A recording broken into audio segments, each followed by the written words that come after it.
So this would in a sense be the first video in the series. It's the second if you count the introduction, but I'm gonna give a brief summary anyway, so you're welcome to watch it, but you're not missing much. As a matter of fact, you're probably not missing much by watching this video either, because this is just going to be a load of drivel for 20 minutes anyway. So now that I've managed expectations, in today's video we're going to talk about the first category of sports which I outlined in the introduction, which is turn-based sports. Now for newcomers, the context is as follows. We have isolated three types of sports, those being turn-based sports, coactive sports and interactive sports. We have also identified what I believe is an accurate and reliable definition for sport, that being the objective measurement of skill through physical exertion in a competitive context. So there you go, you're all caught up. Now, turn-based sports. Probably the most overlooked and unappreciated of the three categories. Examples of some of its members include golf, probably the figurehead of the category on a global scale, archery, shooting, equestrian events that aren't racing, shot put. Now from this list, it's easy to see that in some instances, turn-based sports can have a reputation for being slow and dull, with even the occasional question being raised over whether some of these should even be considered sports at all. But looking more closely, it turns out that sports like artistic gymnastics, javelin, long jump, diving, and weightlifting also belong to this category. And these are arguably the polar opposite, and some of the most exhilarating and dynamic sports that we do. Now maybe I'm being an idiot, but in the past if I'd been asked to group sports together, I don't see any universe where I would have put shooting and weightlifting in the same category. At face value, they couldn't seem more different. To determine if they really do go together, I think it could be useful to examine some of the key characteristics of turn-based sports and see what we find. So let's begin. The first characteristic of turn-based sports is that they are sequential. This is the namesake characteristic of the category, and as you can imagine, it simply means that competitors take it in turns to perform a designated action. Now, competitors cannot intervene or otherwise influence one another, and oftentimes aren't anywhere near the athletes they are competing directly against. The next characteristic of turn-based sports is they are isolated. Now this isn't always the case, but usually the action being performed is a singular isolated movement or routine with a clear beginning and a clear end. For example, in a basketball three-point contest, if you shoot and miss, then that's it. You can't go and get the rebound and bring it back out or lay it up for two. If you miss, then that's it, and you have to go and move on to the next completely separate shot. In a regular basketball game, however, you are not dictated by attempts, but rather by time. So you can shoot and miss as many three-pointers as you want without incurring any direct penalty, as long as it's within the allotted time. The next characteristic of turn-based sports is that they are standardized. And to me, this is one of the most defining aspects of the category. Now, turn-based sports make an immense effort wherever possible to ensure that all competitors have an identical competitive environment. This uniformity strives to maintain the purity of the competition and control any variables that could influence the performance of an athlete. The unique aspect about this characteristic is that it's very rare to be able to control everything and remove all external pressures. So invariably, when something does happen that's uncontrollable, it can cause a major disturbance to the competition or be manipulated as a significant strategic advantage. An obvious example is weather, particularly wind or rain, and its influence on golf or archery. But other examples could be heat, humidity, the noise of the crowds, the reflection of the sun, etc., etc. Now, in most cases, these are discrepancies that athletes are expected to overcome, but it's the impact that they have which is symbolic here. Imagine some wind or rain or noisy crowds being a significant tactical consideration for rugby players or boxers. It's inconceivable. The next characteristic of turn-based sports is they are iterative. That is to say, competitors get multiple attempts across a singular match to construct a total score on which they are judged. Now, as you can imagine, this characteristic is linked to the previous point, which outlined how turn-based sports are usually performed in a singular isolated movement. Now, there isn't a singular format for how iteration is expressed, but I'll give you a few examples. So for high jump and weightlifting, you select a determined height or weight, and then you have like 3 attempts to clear it or lift it before you can move on to the next height or weight. And obviously, if you're unable to surpass it, you are then disqualified. Another example could be long jump and javelin. In these sports, you perform the action, I think 5 or 6 times, and only your furthest or best attempt is counted. Then you have diving in golf, where you perform a certain skill multiple times and they all accumulate towards a final total score. And then finally, the most cutthroat format would be something like certain gymnastics apparatus, where you only get one go. The caveat here is that these events tend to be more of a routine than a singular isolated movement. And being a routine means that if you mess up a certain skill, you can still salvage an overall good performance. Ultimately, however, I still think it's the most cutthroat, because if something goes slightly wrong, then it will have repercussions on your total score, which is final. Now, sticking with this idea of iteration, the idea behind turn-based sports being iterative is that in a sport which is constituted of a singular isolated action, you cannot allow for just one to be representative of the entire performance of an athlete, partially because it's unfair if someone does badly, and also if someone does disproportionately well. You're just as likely to get unlucky as you are lucky. So if you want to get the most reliable and accurate results, multiple repetitions need to be carried out to identify the most skilled athlete and reward consistency as well as excellence. In coactive and interactive sports, this isn't the case, and one match or one race or one whatever is in itself an amalgamation of multiple different individual actions contributive to victory over a longer time frame. In this case, allowing for multiple encounters to determine a result would be counterproductive, because instead of rewarding consistency, you would be eliminating pressure and high stakes. Now this moves us on to what is by far my favourite characteristic of turn-based sports. And it's a characteristic that only applies to a select number of them, but whose implications reveal the true nature of the category as a whole. And that is that turn-based sports are the only sports that can be judged by individuals rather than determined by objective metrics. Now I'm specifically referring to sports like artistic gymnastics, rhythmic gymnastics, diving, dressage, synchronized swimming, figure skating, whatever this is, skateboarding, BMX freestyle, and so on and so forth.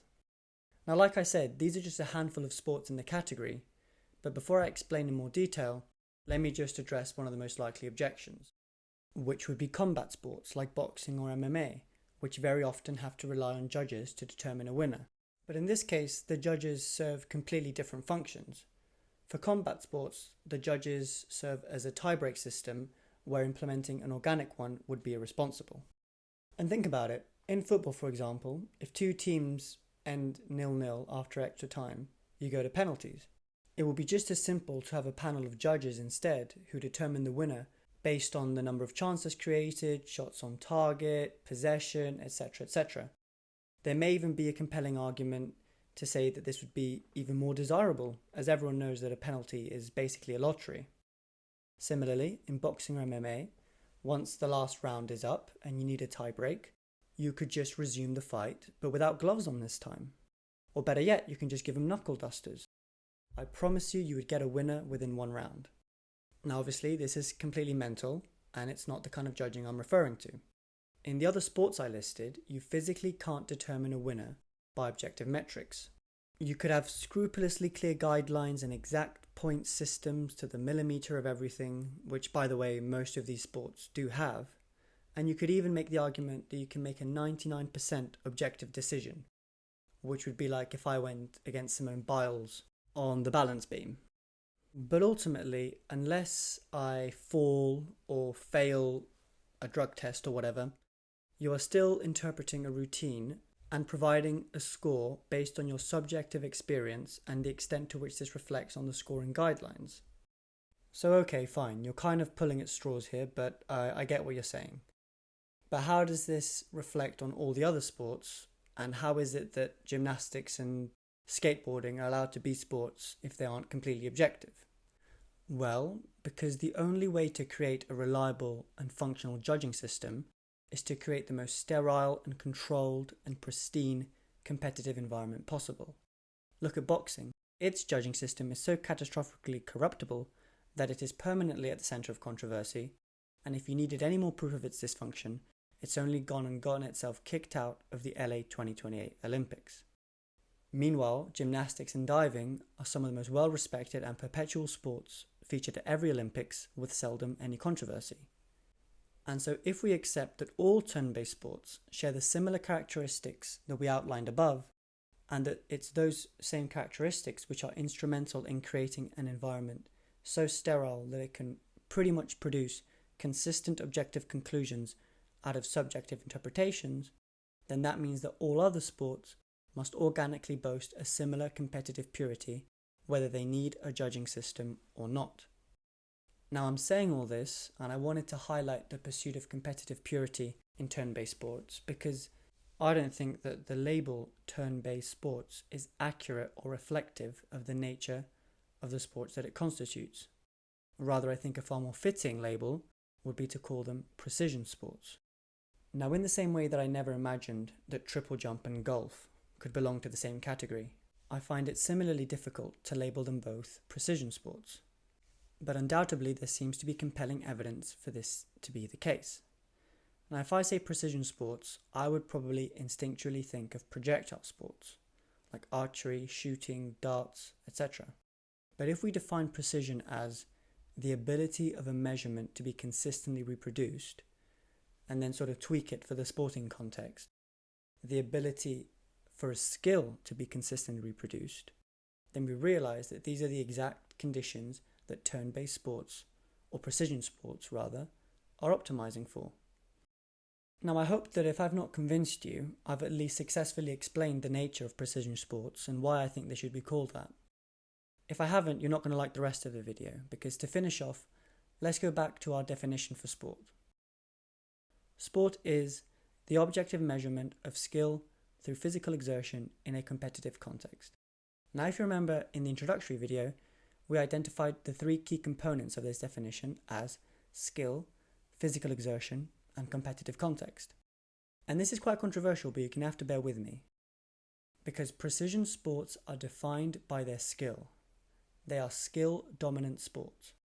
What I mean by this is, remember in the last video when I showed a few sports and I visualized the measurement of their attributes in this graph format? Well, with precision sports, the skill parameter will always be the highest attribute. Now, I'm not saying they'll all be 10s, but for turn-based / precision sports, skill will always be the most dominant attribute. So let's actually try and demonstrate this, and we'll go from least controversial to most controversial. So let's start with golf, for example. I would give golf an 8 for skill, probably a generous 2 for physical, and a 6 for competition. For diving, I'd probably give it a 9 for skill, a 4 for physical, and a 7 for competition. Now if you're wondering where I'm getting these scores from, when it comes to skill, you can kind of determine this by yourself. Basically just try and estimate how hard a particular skill is to do for someone who has no experience. And I'm about to explain in just a second how we determine physical exertion, but unfortunately you'll have to wait a couple more videos to understand how competitiveness is determined. So with that sorely needed disclaimer, we can now move on to the more controversial examples. So first we have the golden child of the category, gymnastics. Skill, 10, that's not controversial. Physical, 6. And competition, between 5 and 6. We'll call it 5.5. These are just provisional scores to get the point across. I will do a complete list of all the sports scored accurately. But let's go on to the hardest ones to justify. Shot put. Skill, 6. Physicality, 5. Competition, also 5. Long jump.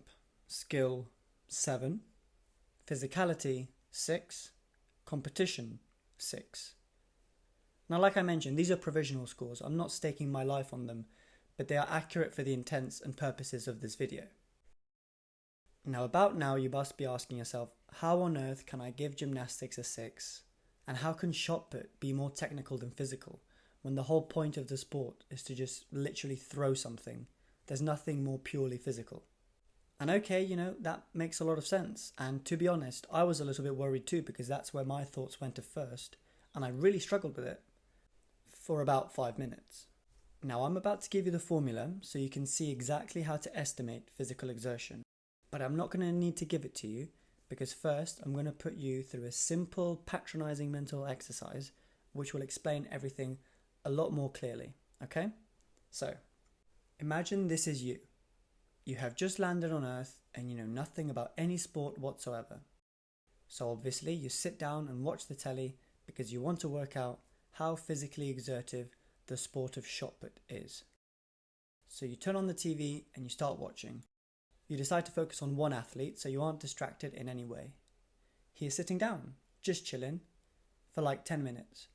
Suddenly he stands up, picks up a metal ball, it looks really heavy, and walks towards a strange circle. He puts the heavy ball up to his neck. Gosh, your eyes are getting really sore. The Earth's atmosphere is so dry, it's not like your home planet, which is much more humid. You need to blink. You open your eyes again. Much better. And you see the athlete standing there, looking at an identical metal ball, but which is now 20 feet away. I wonder how that got there, you ask yourself. Then the athlete sits down and chills out again for 10 minutes. Now, if someone came up to you and asked you what the sport of shot put was, bearing in mind you only close your eyes for 1.3 seconds, what would you answer? Well, the sport of shot put consists of sitting down and chilling, and occasionally getting up and staring at a distant metal ball. Would we call this physical? Probably not. Exactly. And that's because the formula to estimate physical exertion is intensity divided by time. Yes, shot put is extremely physically intensive. It may be the most physically intensive sport there is, but you only have to do it for 1.3 seconds, and you spend the rest of your time resting. The same or similar could be said for all other precision sports. In fact, a big part of the rationale behind precision sports is to eliminate physical limitations like fatigue and make sure that every athlete can perform optimally. Remember, precision sports strive for purity and consistency. Fatigue and exhaustion aren't very conducive to precision. Shot putters and gymnasts and weightlifters and pole vaulters need to be able to compete at maximal physical potential for every attempt in their competition. The only way they can do this is by fully resting and recovering between each attempt. In this sense, physicality isn't even a consideration at all. Shot putters don't have to pace themselves, nor are they tired at the end of the competition. I'm not saying that shot putters aren't sore in the morning or don't get a little bit out of breath, but the point is you go up to the plate, you have less than a second of the most intense physical exertion imaginable, and then you sit back down for half an hour and recover so that you can deliver the same quality performance again. Their intensity over time chart then would look something like this.